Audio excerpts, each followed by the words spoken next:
কি আছে? নাম হলো বাইতুল মামুর। নাম কি? বাইতুল মামুর। কিসের ঘর?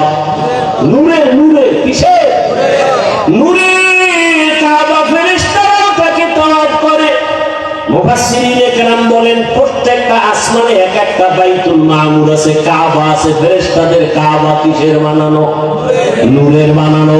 ওই 7 আসমানের উপরের কাবা মুহূর্তে মুহূর্তে 70,000 রহমতের ফেরেশতারা একসাথে তাওয়াফ করে।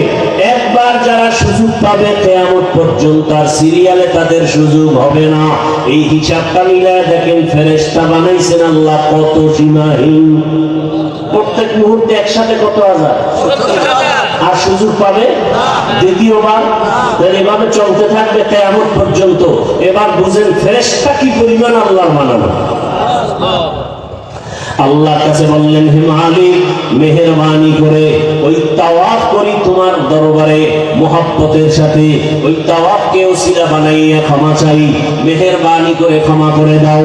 মুফাসসিরিনে কেরাম বলেন আল্লাহ তাআলা ফেরেশতাদের বললেন, আরে গুনাহ করার মধ্যে কোনো স্পিরিট তোমাদের অন্তরে নেই, গুনাহ চিনোই না।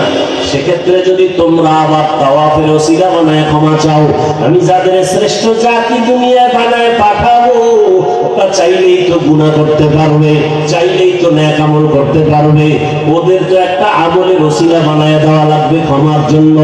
আল্লাহ কয় জিবরাইল যাও পৃথিবীর মধ্যখানে একটা কাবা ঘর বানাও, আর এর তাওয়াফের ওসিলা দিয়া যারা ক্ষমা চাবে, ক্বালান নবী সাল্লাল্লাহু আলাইহি ওয়া আলিহি ওয়াসাল্লাম মান হাজ্জা লিল্লাহ ফালাম ইয়ারফুস ওয়া লাম ইয়াফসুক রাজাআ মিন যুনুবিহি কাওয়ালাদাতুহু উম্মুহু।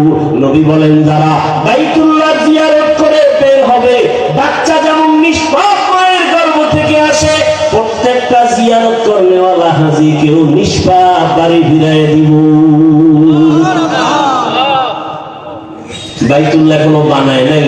আল্লাহ কইছে জিবরাইল যাও, এই জায়গাটা নির্দিষ্ট করে দিলাম, এখানে ঘর হবে বাইতুল্লাহ। ইন্না আউয়ালা বাইতু উযিআ লিন-নাস, মানুষের ক্ষমার জন্য। কার জন্য? মানুষের হেদায়েতের ঘর, ইবাদতের ঘর না বসবাসের ঘর? কি বাইতুল্লাহ কি বসবাসের ঘর না হেদায়েতের ঘর? বসবাসের ঘর তো হেদায়েতের ঘর আসছে, বসবাসের ঘর নাই কেন? আল্লাহ বুঝাই দিলেন দুনিয়াতে যে শ্রেষ্ঠ জাতি পাঠাবো, এদেরকে আমি বসবাসের জন্য পাঠাবো না, এদেরকে পাঠাবো ইবাদতের জন্য।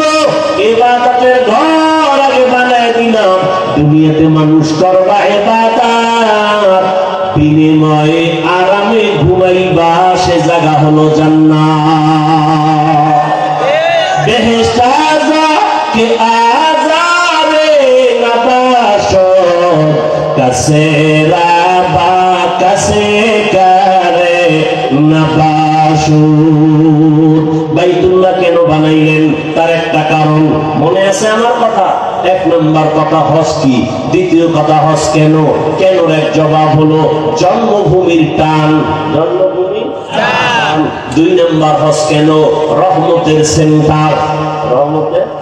তিন নম্বর হজ কেন, বলে আল্লাহর কাছে নাজাতের ওসিলা। হজ কেন? রহমতের। ওই যে একটু আগে বলছিলাম না রহমতের সেন্টার। মুহূর্তে মুহূর্তে কয়টা রহমত অবতীর্ণ হয়? 120টা, মনে আছে না? দুই নম্বর কথা জন্মভূমির টান। আমরা আব্বা জানের জন্ম ওই জায়গার মাটির চামড়া দিয়া, মনে আছে না?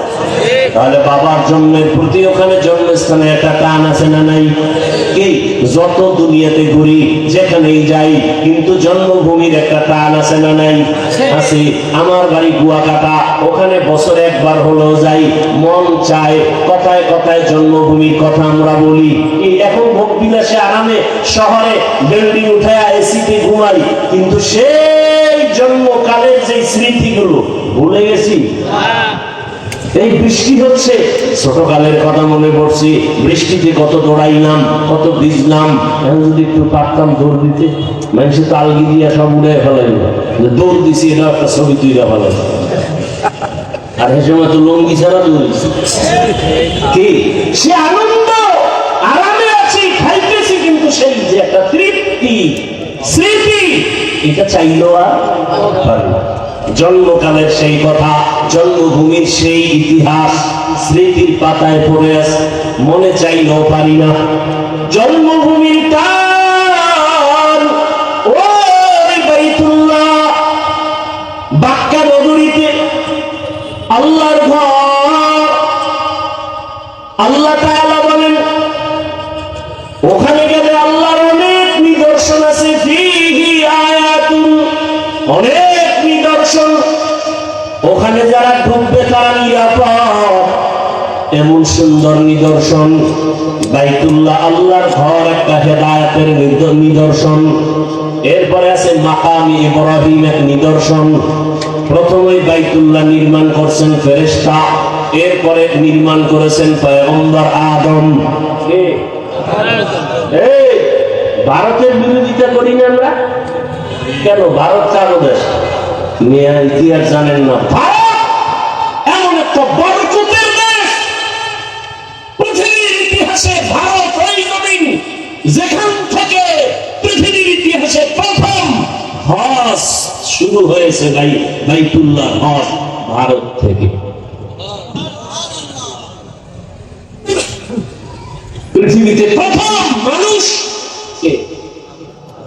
আদম নবী ভারতের জমিন থেকে হেঁটে গিয়ে 1000 বার বাইতুল্লাহ হজ করছেন।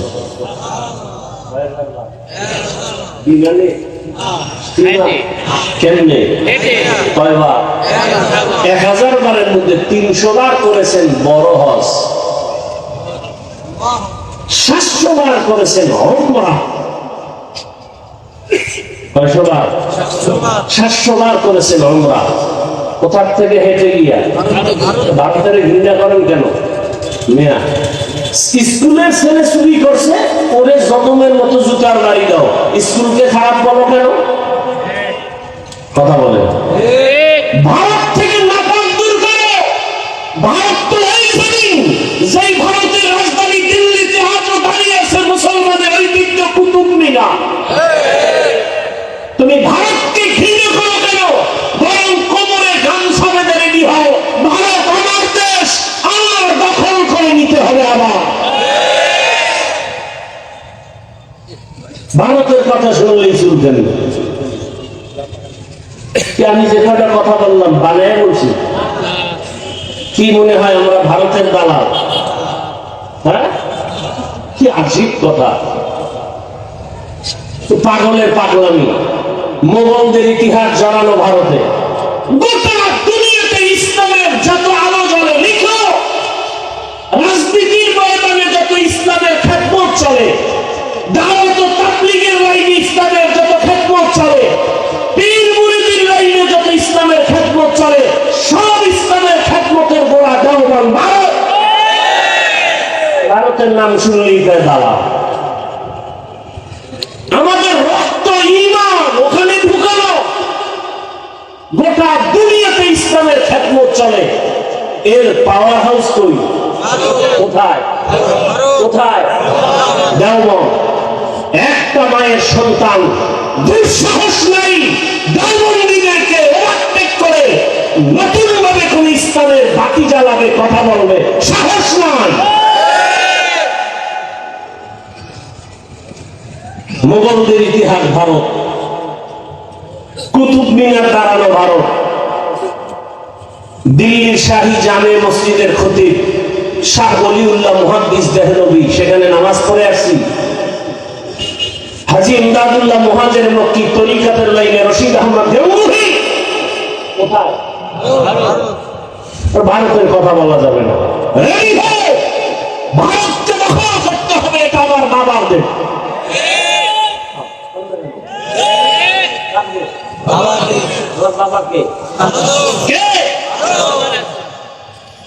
ভারতের পূর্বের নাম কি জানেন? পাক ভারত উপমহাদেশে বাংলাদেশ যখন হয় না, কি নাম?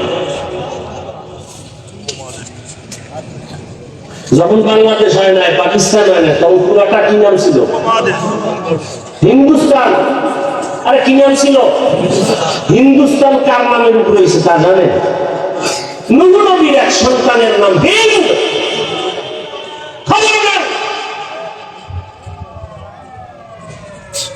পৃথিবীতে নূহ আলাইহিস সালাম, আদম আলাইহিস সালাম আসার বিদায়ের 1200 বছর 600 বছর পরে নূহ নবী পৃথিবীতে আসছেন।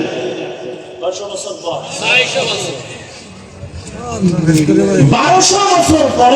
600 বছর পরে নূহ আলাইহিস সালামের যুগে প্লাবন চলে আসলো। কিচ্ছু ছিল না দুনিয়াতে। ওই নূহ নবীর আল্লাহ কি বানাইতে কইছিলেন? নৌকা।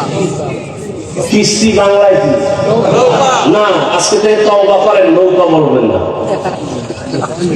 আওয়ামী লীগের নৌকা নেই। আচ্ছা বলেন তো, নৌকা কত বড় হয়? 50,000 লোক বসতে পারে? 500, 100?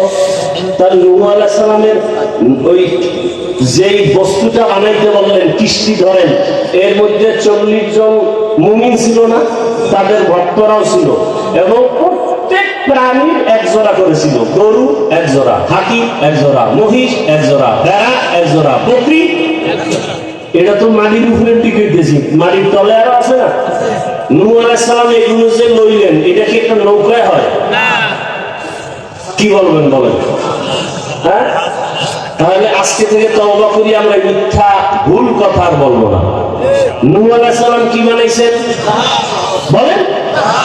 জাহাজ। বলেন কি? এরপরে তো ঐতিহাসিকরা তার ব্যাখ্যা কত বড় বানাইছেন, কত ফিট, এগুলো তো আছে। কোন কোন এলাকার তক্তা মক্তা ইয়ে বানাইছেন, এগুলো আছে। নৌকা বলেন কেন? কে শিখাইল এই নৌকার কথা? আওয়ামী লীগ এলাকা। নূহ নবীর কি বলেন সবাই? আমি কি ভাই অযৌক্তিক বলছি? কি আপনার যুক্তিতে ঢুকছে? কি ওটা নৌকা ছিল? কি ছিল? জাহাজ। ছোট না অনেক বড়? অনেক বড়। ওই জাহাজের মধ্যে 40 জন মুমিন, তাদের ভক্ত, এবং নূহ নবীর 3 সন্তান ছিল, হাম, শাম, ইয়াফাস। ইতিহাস পড়েন। নতুন করে রব্বুল আলামিন পুরা পৃথিবীটাকে সাজাইলেন ওই 3 সন্তান দিয়া। শাম চলে গেলেন সিরিয়ায়। ওই বর্তমান সিরিয়া, সেই সময়ের নাম কি? শাম। তারে দিয়া শাম দেশ সাজাইছে। নূহ নবী যেই ছেলের নাম ইয়াফাস অথবা হাম, এর আরেক নাম হিন্দ। ওই নামে হিন্দুস্তান তৈরি হয়েছে। তাহলে হিন্দুস্তান দেখেন তো, এজন্য নূহ নবীকে বলা হয় আবুল বাশারে সানি, দ্বিতীয় আদি পিতা। দ্বিতীয়, প্রথম আদি পিতাকে পৃথিবীতে নতুন করে আবার পুরো পৃথিবী সাজলো কার সন্তানের দ্বারা? নূহ আলাইহিস সালামের। এই জন্য তাকে বলা হয় আবুল বাশারে সানি। তাহলে ভারত কি হিন্দুদের দেশ? কি আজীব কথা! আমার বাবার দেশ, কথা বলে, আমার দাদার দেশ। অতএব রেডি থাকবেন, ভারতের বিরুদ্ধে নয়, ভারতের উল্টা পাল্টা থাকবে সাইজ করো।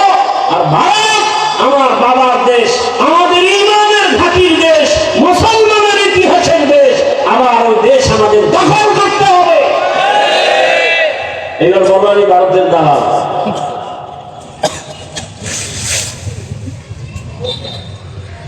কি বয়ান লইলাম, 4-5 দিন বিছনায় শুয়ে থেকে এসে এই শেষ আছে আর কোনো? যেহেতু নাই, আর বাড়াবাড়ি বেশি আর দূরে যাবো না। দুই একটা ঘটনা টেনে মোনাজাত দিয়ে দিই। আল্লাহ। তাহলে বাইতুল্লাহ হজ কেন? 3টা কারণ বলছে। রহমতের সেন্টার, রহমতের। আচ্ছা, আগে রেডিও বাজাইতেনি? রেডিও বাজাইতো না? রেডিও বাজাইতে গেলে কি এটা উত্তর দিকে ফিরে বাজাইতো? কোন দিক? না, কোথায়? আরে ভাই বলেন না, মুরব্বীরা রেডিও বাজাইতো ঢাকার দিকে ফিরে রাখতো মুখ। সত্য কথাটা বলতে সমস্যা কি? কোথায় ফিরে রাখতো? কেন? সেন্টার কোন? ঢাকা। কুমিল্লা চ্যানেল দিলে কুমিল্লা, কথা ঠিক না? খুলনা বেতার দিলে খুলনা, খুলনা বেতার সেন্টার খুলে যদি এবার ঢাকার দিকে ফিরে আওয়াজ হয় না, বৌ বৌ করে। তাহলে ঢাকার দিকে রেডিও সেন্টারের মুখটা ফিরায় কেন? ওখানে হলো মূল চ্যানেলের সেন্টার, কথা ঠিক? আচ্ছা, আমার আল্লাহ কয়জন? কোথায়? জমিনে নাই। হ্যাঁ, কোন দিক? পশ্চিম। আল্লাহ কি পশ্চিমে? পূবে নাই, দক্ষিণে নাই, তো পশ্চিম দিকে ফিরে নামাজ পড়েন কেন? হ্যাঁ, আল্লাহ কি কাবায় বয়ে দিছে? সেখানে কেন? এই যে একটু আমি কি বলছি, রহমতে। এখন তো মূর্তি পূজারীরা কয় আমরা একটা মূর্তি বানাইয়ে এটা একটু সামনে বসায় পূজা করি, সরস্বতী পূজা করি, দেব দেবীর পূজা করি, এটারে তোমরা শিরক বলো। তোমরাও তো একটা পাথরের ঘরের দিকে ফিরে পূজা করো, বলে না? বলে না? হ্যাঁ, কত কথা। আমরা পূজা করি না, আল্লাহর গোলামি করি। কার গোলামি করি? আল্লাহর গোলামি করি। এই জন্য কেউ যদি কেবলা হারিয়ে পূর্ব দিকে ফিরে নামাজ পড়ে, হবে কি না? হবে না? হবে। আল্লাহর গোলামি করি। এই জন্য কেউ যদি রোজার হালাতে ভুলে পেট ভরে খানা খায়, রোজা যাবেনি? যাবে না। কেন? আমরা আল্লাহর গোলামি করি। আমরা পাথরের পূজা করি না, আমরা আল্লাহর গোলামি করি। আল্লাহর ওয়াদার মতো, আল্লাহর হুকুম মতো চলি। এই জন্য আল্লাহর হুকুম ওই বাইতুল্লাহ গিয়েও যদি কেউ বেয়াদবি করো, জায়গায় গজব চলে আসবে।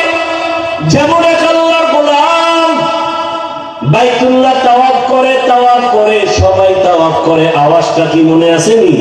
লাব্বাইক আল্লাহুম্মা লাব্বাইক, লাব্বাইক লা শারীকা লাক লাব্বাইক, ইন্নাল হামদা ওয়ান নি'মাতা লাক ওয়াল মুলক লা শারীকা লাক। আহা, হজ করতে মনে চায়নি? নিয়ত আছে? এই তাল মিলেন না, দিল থেকে কার নিয়ত আছে যে আমি বাইতুল্লাহ যাব? যাবেন? আল্লাহ কবুল করুন। যারা গেছেন তো আলহামদুলিল্লাহ, যারা যেতে পারেন না যাবেন। যদি আসলেই কোন যাব, তাহলে একটা আমল দিয়ে যাবেন, পারবেন? আমলটা কিন্তু সহজ আবার কঠিন। যদি নামাজ পড়েন এটা দিয়ে লাভ নেই। ফজরের নামাজের পরে সূর্য ওঠার পরে আরো নামাজ আসেনি? এটার কি নামাজ কয়? ইশরাক। কয় রাকাত? 3 রাকাত, 4 রাকাত, 2 রাকাত করে নামাজ পড়বেন। আমি ইসলাম দিয়ে যাব, দিল থেকে মহব্বতের সাথে বলছি। এটা একটা মুজাররাব আমল। যদি কেউ ইশরাকের 4 রাকাত নামাজ প্রতিদিন আদায় করতে পারেন, আপনার বাইতুল্লাহ জিয়ারত ছাড়া মরণ হবে না। ফজর বাদ দিয়া, ফজর বাদ দিয়া নয়, আল্লাহর কাছে বলতে বলতে। কারণ ইশরাক নামাজ যারা পড়বে তাদের সওয়াব কি জানেননি? যেই হজ কবুল হয়েছে সেই সওয়াব হবে। তাহলে আল্লাহ হজ না করায় কবুল করাইবে? হ্যাঁ, আরো কথা আছে বাইতুল্লাহর হিসাবে। কত মজার মজার কথা বলার সময় নাই। ওই আল্লাহর বান্দারা তাওয়াফ করে লাব্বাইকের। এক আল্লাহর গোলামকে কেউ দেখলেন চোখের মধ্যে পট্টি লাগানো, বাইতুল্লাহ তাওয়াফ করে সবারই, আর ওই পট্টি লাগানোওয়ালা চোখ, ওই বান্দা লাব্বাইক বলে না, বলে আল্লাহুম্মা গফিরলি যুনুবি, আল্লাহুম্মা গফিরলি যুনুবি। ও মালিক, আমাকে তুমি মাফ করে দাও। সবাই লাব্বাইকের আওয়াজ দেয়। ওই বান্দা বলে আমাকে মাফ করে দাও, ও আল্লাহ আমারে মাফ করে দাও। তুমি এখান থেকে গুনাহ অবস্থায় ফিরাইও না। 13 সালে হজে গেলাম, তার আগের বছর আমার ওস্তাদ গেলেন। ওস্তাদ এসে একটা ঘটনা শুনাইছে। ঢাকার বড় লোক ছেলেরে নিয়ে ও হজে রওনা, হুজুরেও সেই কাফেলায়। ভাই যখন এয়ারপোর্টে হেরানের কাপড় পরলো সাদা, সবাই সাদা কাপড় পরে নামাজ পড়লো, সবাই তালবিয়া পড়ে। বিমানে লোকটা পড়ে না, শুধু গল্প করে। যখন যাইতে যাইতে জেদ্দায় নামিয়া গাড়িতে উঠিয়া চলে গেল বাইতুল্লাহ। নবীজির সুন্নাত হলো বাইতুল্লাহ প্রথম নজর লাগা মাত্রই দোয়া করবা। দোয়া করতে দেরি, কবুল হইতে দেরি না।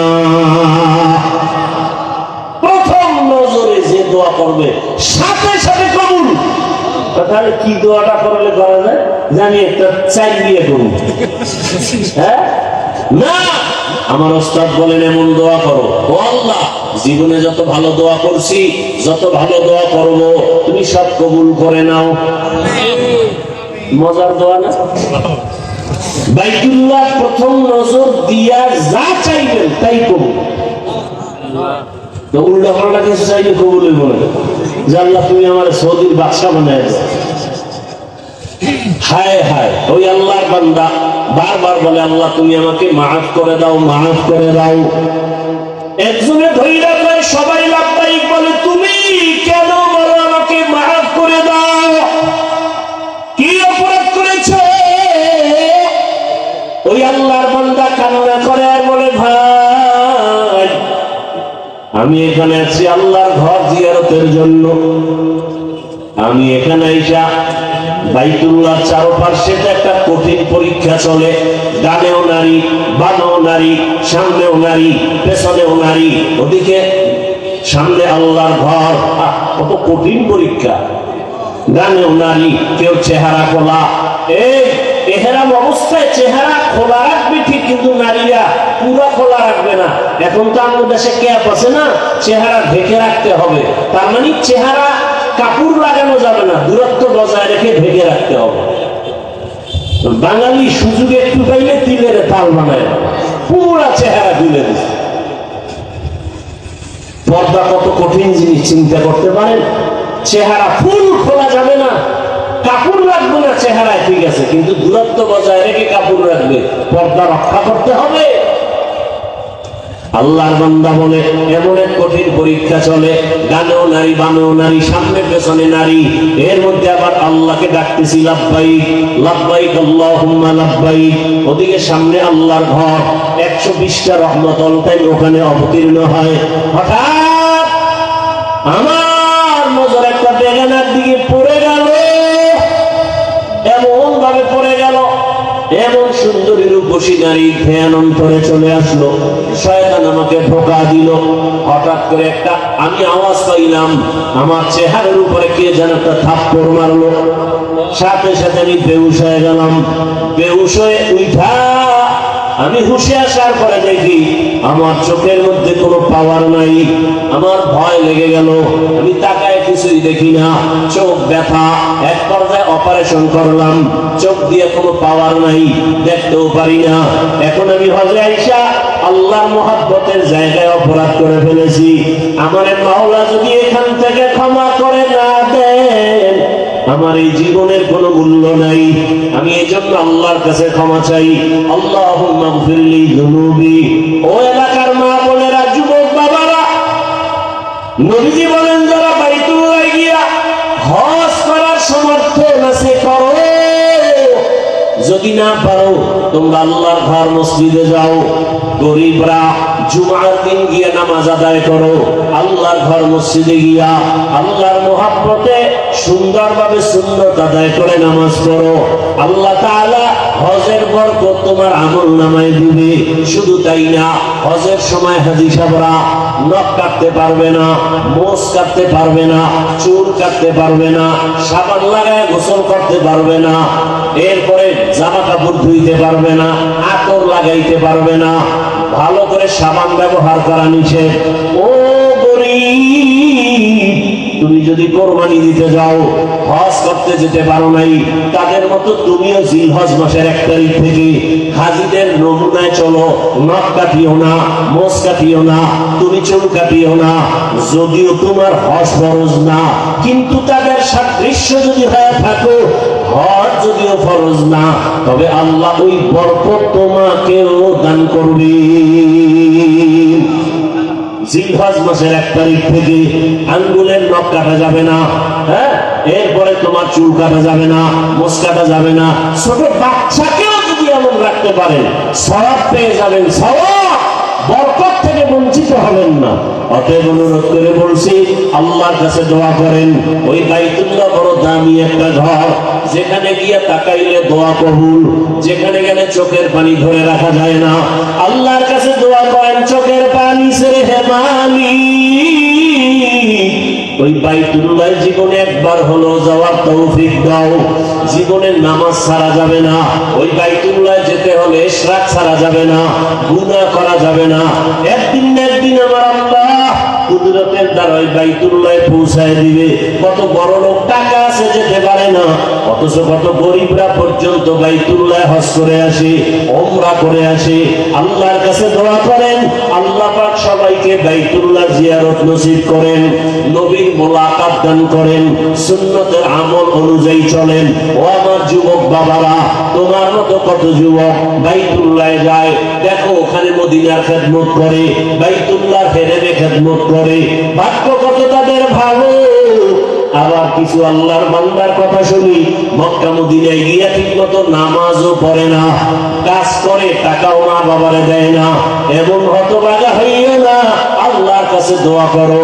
জীবনে গুনাহ তো কম করো নাই, দাড়ি কম কাটো নাই, বেপরদায় কম চলো নাই, মোবাইলে গুনাহ কম করো নাই। এখন থেকে তওবা করে নাও, আর দাড়ি কাটবা না, নামাজ ছাড়বা না, বেপরদায় চলবা না।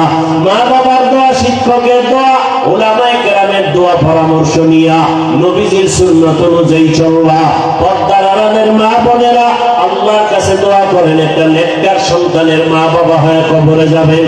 ডাক্তার হবে নেককার, ইঞ্জিনিয়ার হবে নেককার, প্রফেসর হবে নেককার। ডাক্তার হলেও নামাজ ছাড়বে না, কোরআন তেলাওয়াত ছাড়বে না, মা বাবার জন্য খেদমত করতে ভুলবে না।